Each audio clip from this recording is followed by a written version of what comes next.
Hello, my name is MinYoung from Simon Fraser University in Canada. Today I present a paper that aims to understand how people with blindness look back on the past and to explore possible design implications that supports their experience of reminiscence.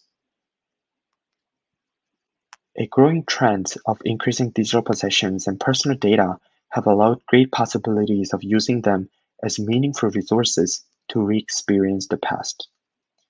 However, there is very limited research on how people with blindness draw on their digital possessions to capture, share, and reflect on their life experiences. So we aim to explore two main research questions in this paper.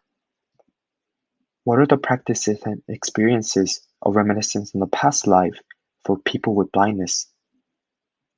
What types of cherished possessions are involved? We conducted one-on-one in-person field study with 9 participants by visiting their homes. Field notes, photos, and nearly 17 hours of audio recordings are collected, and data was iteratively analyzed to surface 3 underlying themes. The first theme presents how people with blindness captures and remembers the past. The next theme introduces the ways of re-experiencing the past with personal possessions. And the last theme explores wishes and desires in reminiscence and imagines how emerging technologies could support the experiences in the future. Among these 3 themes, I focus on the second theme for this presentation. There's a long tradition of making audio recordings well before the era of smartphones and digital recorders. Lewis said, "Audio recordings for us are like photographs for you guys." Largely, there were 2 distinct types of memory-oriented audio recordings. Recordings of ambient sounds were often used to capture the emotional feeling and atmospheric timbre of an experience as a whole, often recorded as the soundscapes of trips and special events.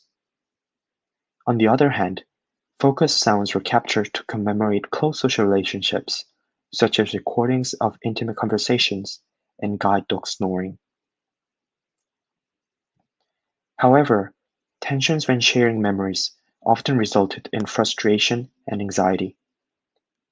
While participants cherished photographs, as they are symbols of memories, it was difficult to be in the same moment when sharing memories, as they had to wait for others to describe the photo. Conversely, revisiting memories solely through audio recordings did not resonate well with sighted loved ones. Overall, both groups needed the pacing of interaction. They needed time to listen, observe, and digest in order to be immersed in each other's experience. Building on the findings, we propose possible design implications in 3 different areas in the paper. For the time being, I briefly introduce 2 implications in connection to the findings covered in this presentation, about sound and collaborative annotation. There's an opportunity of pairing audio recordings with personal metadata, such as timestamp, geolocation data, people, time of day, or season. We propose a cohesive digital repository that combines this metadata to generate creative ways of storing and interacting with personal audios. This will enable to explore and surface forgotten or yet unknown themes and patterns across the archive. In order to mitigate tensions regarding the pacing of interaction, a tangible device that presents digital media with reflective questions could encourage nostalgic conversations beyond the photo.